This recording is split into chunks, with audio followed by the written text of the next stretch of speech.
Hello and welcome back to Clockwork Noodles, the channel for all things anime and ramen related. This week we are discussing the final episode, which is Nightmare on Sunshine Street Part 2 for Ikebukuro West Gate Park, episode 12. Final breakdown for Ikebukuro. Let's do the boring bit. Make sure you guys are subscribed to the channel and please check out my Winter 2021 video. This video will tell you the 3 anime that I crowned King of the Fall season. It will also tell you what 4 animes I will be releasing upon next season and will be breaking down. Go ahead, check that video out to see what I will be focusing on next season. Make sure you guys are on the Discord channel, subscribe to YouTube, all the social media bits and pieces. Discord will give you a notification whenever a video goes up live. You also get an information when there's delays. So this video was slightly delayed. I put a notification up on Discord just to say a little bit late. Let's break down the final episode, and I like the way they resolved this. So we open back, as always, we get our classical music, which they always use classical music to contrast a violent sequence.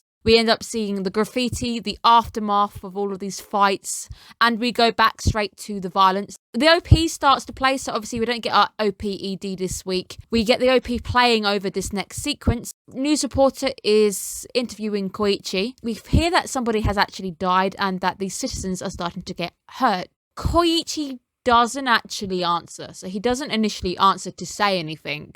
We continue to see our boy Itsumi, I think his name was Itsumi, maybe, this guy is continuing to instigate the violence, continuing to strike up the boys. Koichi says they're the ones who crossed the line first. If we don't fight back, we are done for. But that's the problem. That kind of thinking is toxic. Just because somebody crosses the line and they go there first doesn't mean you have to follow them. Even after this week's episode, and yes, Koichi does try to make a play to redeem himself, I'm not a Koichi fan, I'm sorry. I thought at one point I would be. He was really growing on me. This week, no. My boy Makoto, definitely top boy of the series. Love him to bits. And this week he just shines. He really shines. King stayed in second place. He continues to say that it is legal to defend yourself. Is it though? Is it legal to carry a gun around to defend yourself? I'm pretty sure. I don't know about Japan's gun laws, but I don't think you're allowed a gun in Japan. He then says it would be easier if we just had guns. So Koichi would just prefer to mow everyone down. He also gets asked about the picture, about a rumor that is spreading that the Red Angels are behind the picture and it was actually the Red Angels who tried to kill King. He dispels it because he's being played. He doesn't actually understand that he's being played. So when he does actually dispel it, it's just, to him, the Red Angels are not behind that picture. And then he declares war, says Ikebukuro will belong to us. The OP last note plays and we end on a shot of Isagai's face. This anime has done some nice timing work. So things will end, or audio cues will end. Things will transition quite nicely when it comes to Ikebukuro, so it's something I really do like. We touch base with Big Ray and our officer, the man who let him go last week. They essentially are wondering, where is Makoto? Makoto makes a call. Whenever it comes to anime, especially something like this, you're waiting for one bit of information that will start a snowball effect, and that snowball will change the tide. Right now, everything feels hopeless. Makoto, if he gets caught right now by anybody, he's probably going to end up dead, and we do almost see that happen this week. We're waiting for one little teeny tiny thing that's going to change the tides. Makoto makes a call to Saru, who holds grudges forever and ever, and they end up meeting, where we start to hear a rumor. The rumor is that the Yakuza are offering the Red Angels some guns. It's not really self-defense if you're the one pulling the trigger. Find out that is actually the case.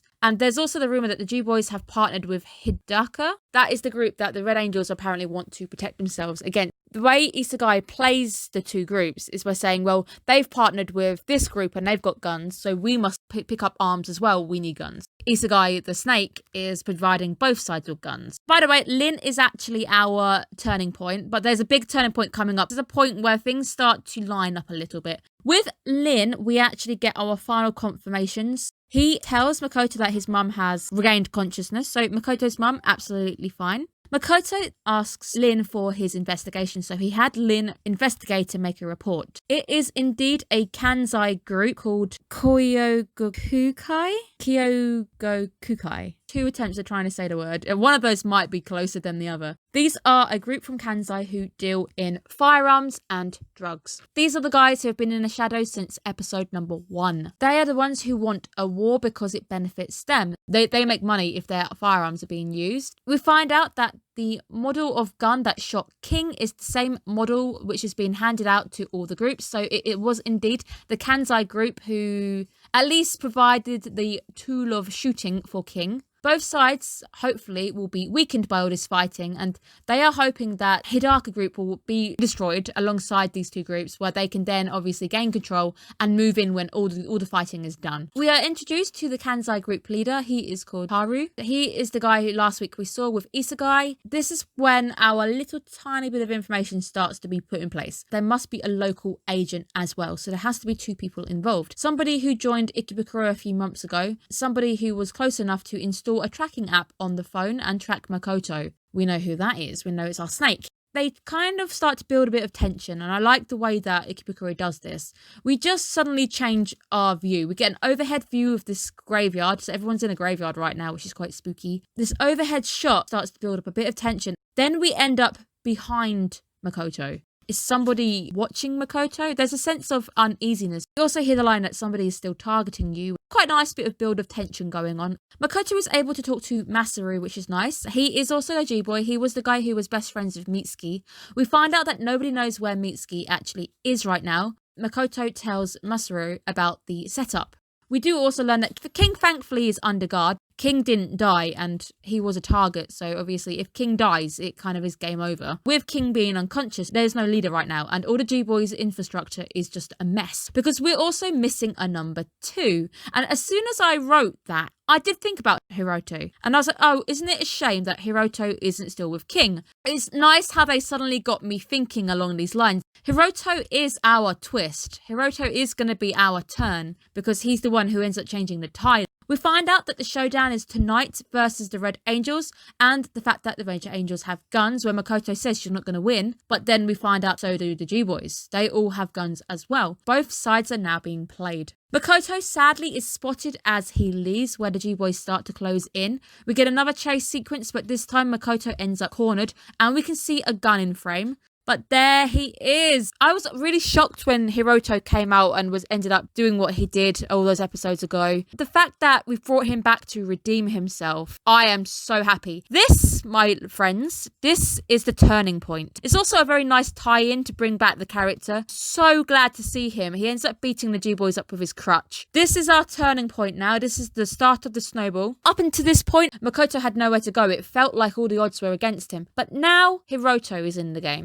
He ends up taking him to the car. Hiroto is informed about the Yakuza being involved. We also find out that he's been up to making a team over in the Kamata area. So he's redeeming himself, getting a team together somewhere else. He now is obviously king over there. He says, we rescued you to learn the truth. I think they were worried about him because he does say it's concerning to see what's happening to my old patch. Is also where Makoto, mad props to him for admitting it. He tells him that I'm the one who hired Shadow to break your leg. Hiroto even says that I'll deal with that later. Right now, what's most important is stopping this uproar before things get out of hand. Finally got some friendly faces, somebody who's going to help Makoto. They say we're going to team up with them, so it's really nice to finally see the tide starting to turn. How do we turn the tide on the Yakuza? I had no idea what the boys would come up with, but I'm so happy that they did, and they did it in such a spectacular fashion. We cut to the Red Angels. I love the fact that there is a red filter. Red is a sign of danger, so it is nice to see that as well as the fact that they wear red for the sake of wearing red. The mastermind of the Yakuza himself telling them to go wild. We can see that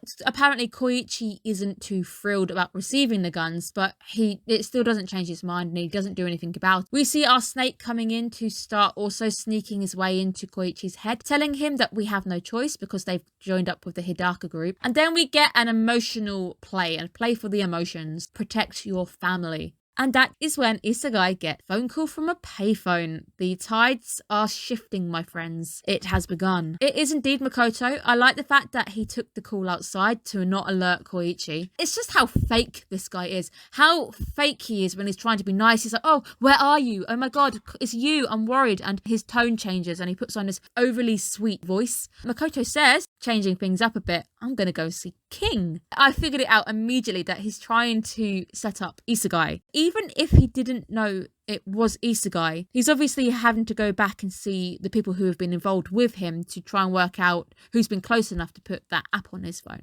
He did kind of hold a bit of reservation about it when we see him looking at the phone in the end. We get Makoto starting to lie, and this is definitely all lies. He says King has regained consciousness. Well, no. Last time we saw, he was in critical condition and he was unconscious. I'm going to go and talk to him how to end the fighting. The aim is to essentially start panicking Isekai, because Isekai needs this fight to happen. Suddenly, if King appears and Makoto talks to King and he actually does call the G-Boys off, everything is ruined. Where we see our snake going, "Oh my god, let me go with you. Where are you?" No. Finally, Makoto says, "No, I'll call you later when I'm done." That is a very smart move. If he had said, "I'm going here," he would have obviously sent an ambush. Either kill Makoto or try and get another stab at trying to kill King. I was wondering if he was going to essentially see if the Red Angels would appear or if something would happen to actually pinpoint that it is indeed Isekai, but he comes up with a way better idea than my idea. Makoto says, "Can I borrow a smartphone? I've broken mine." This is where we're testing Isekai, because he's definitely testing him at this point. To borrow a smartphone, it implies that Makoto and Isekai have to meet up. They are baiting up Isekai. He's asking for a phone. It's a possibility if he gets the phone. It's also going to have a tracking app on it. I don't think there were too many suspects on that list anyway, so it only really could have been Isekai. So that snaky smile comes out where he's like, "Where do I deliver it to?" I've even put, "Are you going to set up an ambush for Makoto? Is this where you're going to try and kill him?" That this is Isekai being set up right now. Even if a ambush awaited Makoto, that would then prove that Isekai is the snake. So it would work either way. And we end up back in our creepy graveyard. It's all throughout this sequence. A little thing inside my head was going, isn't it a shame that Makoto wasn't recording this entire sequence? Because he pretty much gets the entire confession right here. Makoto went one better. I was like, maybe he's got something in his pocket. Maybe he's recording this. Nah, he went one better than me. He did better than I imagined. We see that very fake, nice smile. "Where are you meeting King? I want to go with you. I want to stop the fighting." All of these lies, all this sugarcoating. This, my friends, is our turn. As Isekai is acting all friendly, buddy, I want to stop the fighting, I'm a good guy, Makoto starts to check the phone. 01 is another character I really appreciate. He finds the tracking app. So he ends up responding to Isekai going, "Oh, I want to be there with you."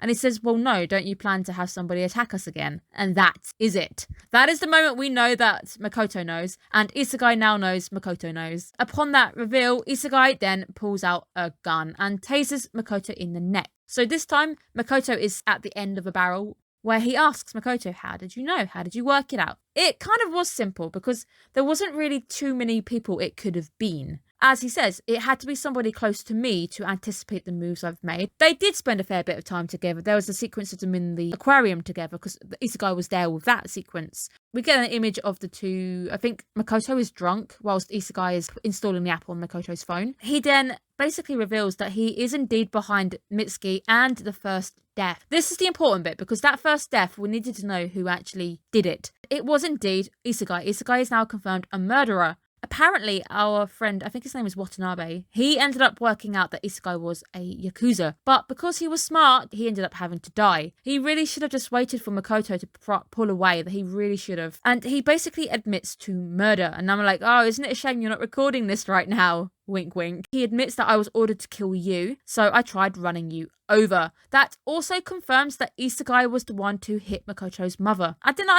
if this is a lie or not, but it might. He does say that Makoto was good to him, so he ends up actually valuing him more than he does Koichi or King. He doesn't care for Koichi whatsoever. He doesn't acknowledge any of the Red Angels whatsoever, where he then says, "Join me." Ooh, would have been interesting if Makoto had gone dark.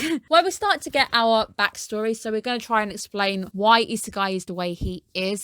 It is quite the story where you can actually see where it links. You can see it links up. He grew up in Ikebukuro, where he went to a school which was a bit of a dump. He ended up being bullied. He was the subject of people like apparently Makoto who would make his life hell, where eventually it all got too much. He ended up stopping going to school and he moved into the Kansai area, where he ended up being swept up by the Yakuza.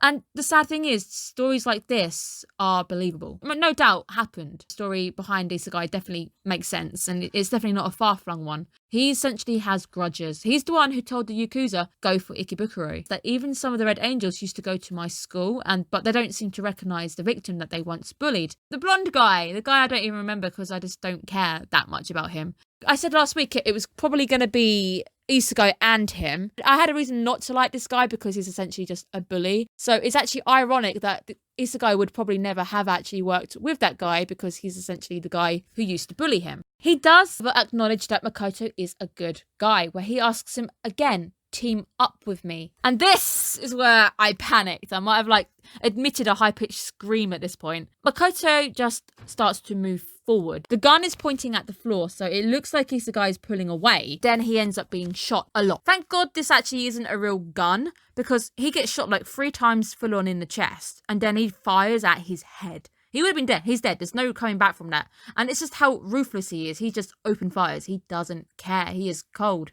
And I did put upon Makoto's death, because obviously at that point I was like, that's it, he has to be dead. There's no coming back from that. I love it. I told you, I really like the way that Ikebukuro does these transition sequences. Last bullet rings out and King regains his consciousness, looking absolutely terrified and haunted by that. So it almost looked like King was having a nightmare seeing Makoto getting shot. His first words: what happened to Makoto? Oh my God, I think he's moved up a few ranks in my book just because he really does care for Makoto. And the fact that the first thing he even thinks about is where the hell is Makoto, because Makoto was with him. He's probably wondering, did Makoto get shot after me? He doesn't know anything. All he saw before he went down is the fact that he got shot. He doesn't know that Makoto didn't get shot.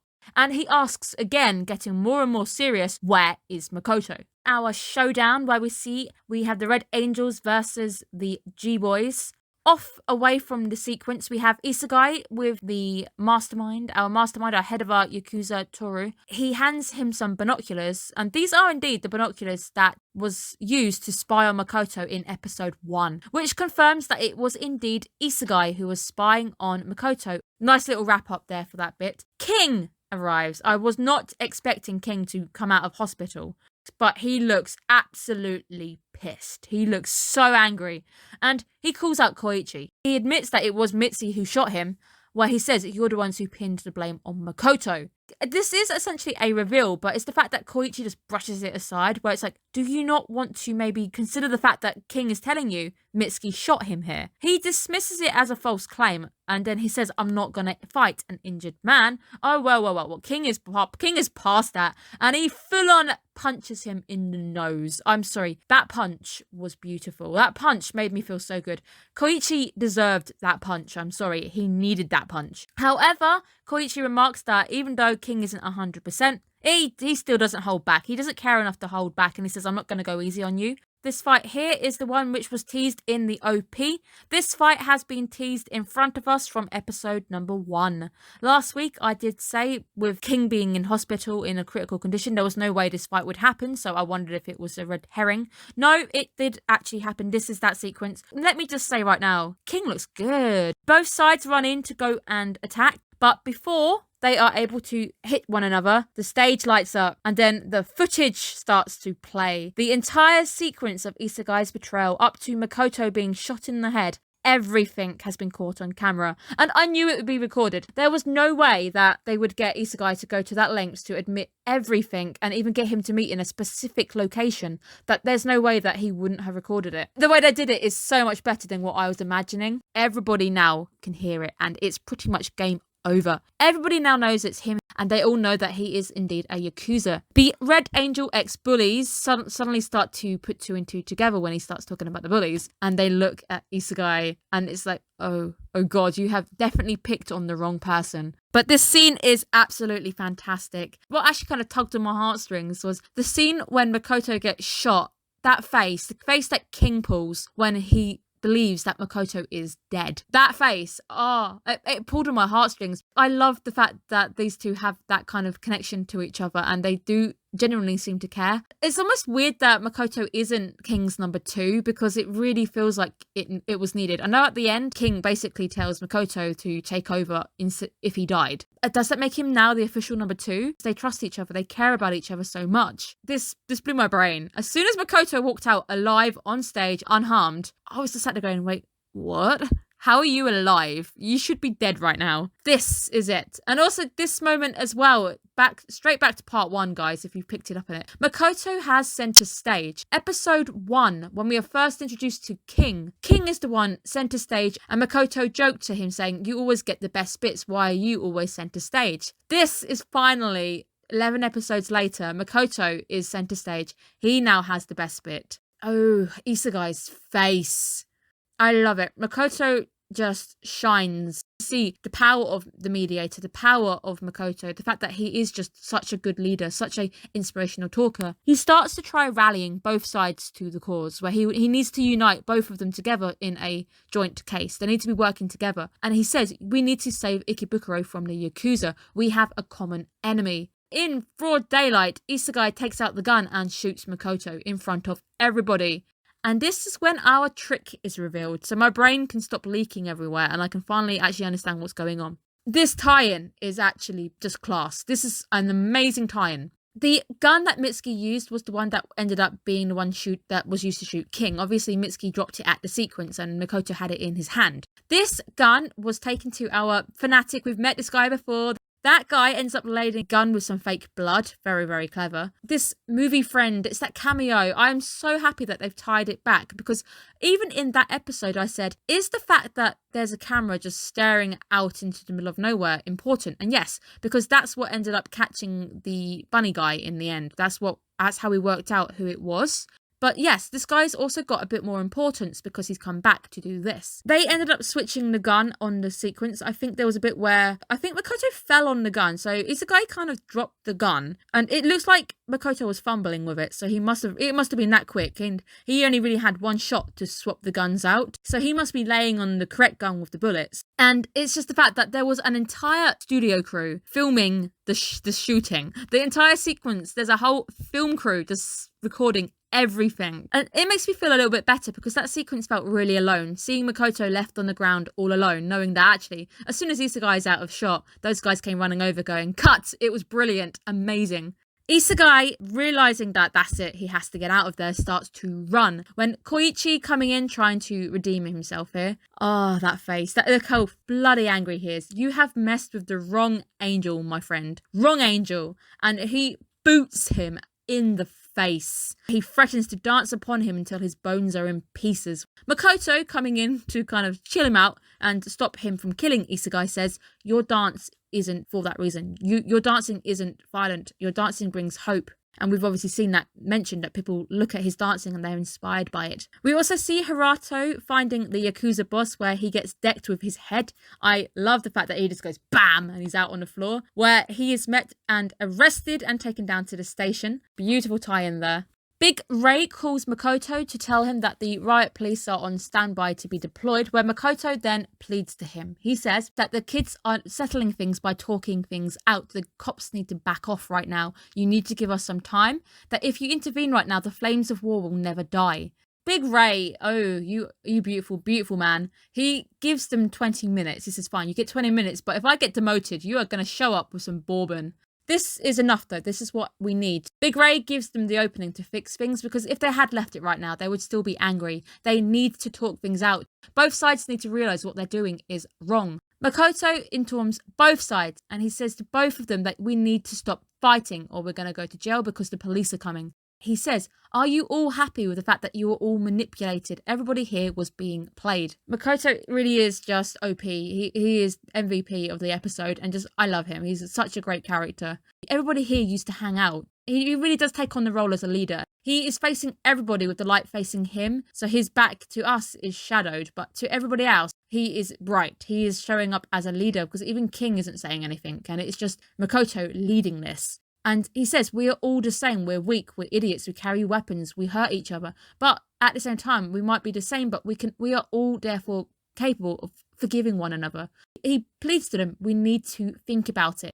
But at this moment in time, This frightened me. This bit really frightened me. We see the casualty of all this senseless fighting. We see a little girl holding a knife for her fallen brother. We did get the sequence before Makoto got cornered that there was a girl screaming for her brother. So he's the confirmed death. Her brother actually died, and she obviously is heartbroken because to her, none of this is going to bring back her brother. She goes and stab King. This sequence got me a little bit emotional because she goes in to essentially kill King with this hatred. She goes rushing in to try hurting him.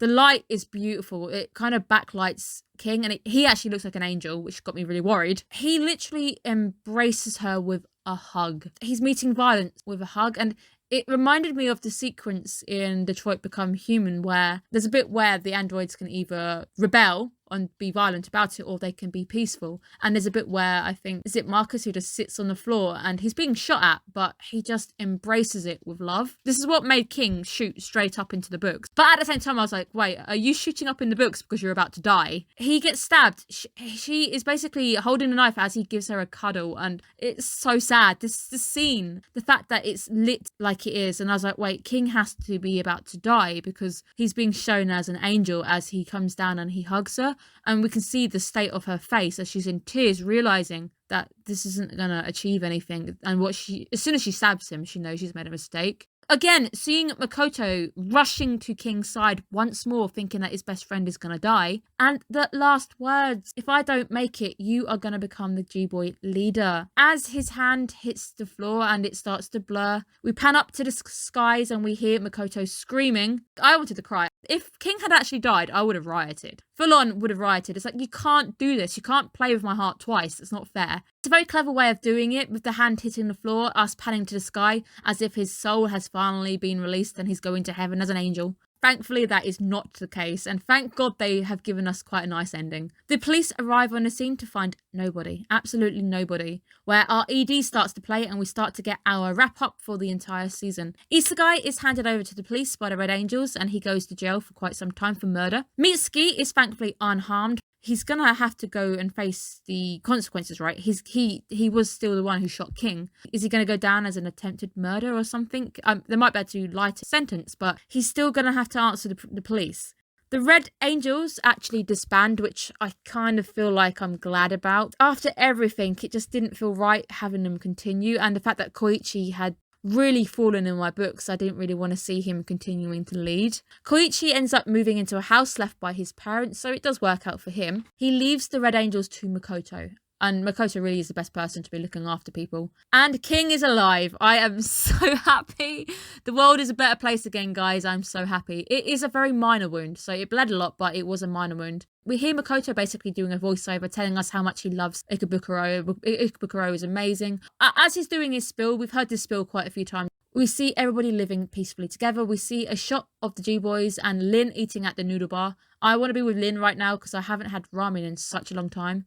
We see a lot of our past characters. The girl who gave up her son to Care is finally back with her son, so that ended well. We see 01 having coffee. I liked that character. That character was so cool. We also see our boy who stamped and broke the guy's leg, and we see them happily living together and him cooking for them, so that's going nicely. So we get to see all the outcomes of everybody that Makoto has helped, because every single person we see now happy and in Ikebukuro has been helped by Makoto. He has had a hand in these happy endings, and it ends on him saying Ikebukuro is the greatest. And right at the end we see Makoto approached by an unknown man, and it ends with Makoto whipping out that amazing smile and ending with words, "Life goes on," which is such a nice motto to end on. The fact that they've all been able to move ahead and we've had this amazing wrap up. This series has been a challenge to record, a challenge to talk about at times, and you guys have hated on it every single goddamn episode.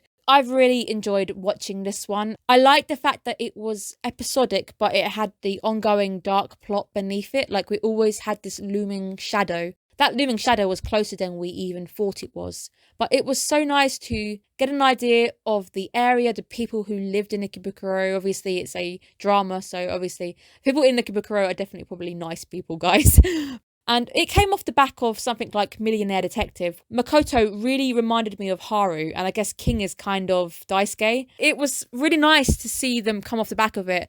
And we're in a bit more of a legal setting. We've got a bit more violence going on in this. And we're obviously not actually the police at this point. But Makoto does work with the police. We're introduced to a lot of important characters like Big Ray, who is the police. These characters all play such an important role in the final sequence and those final moments where the ending ends up being such a nice ending, where we see all the stories coming in to be tied up and have those happy endings at the end. And it's been tough. It's been really tough to talk about some of these topics. It's been such a nice way to discuss those darker topics and discuss things in a mature way and handle them quite nicely. It's all come together to give us a really nice story.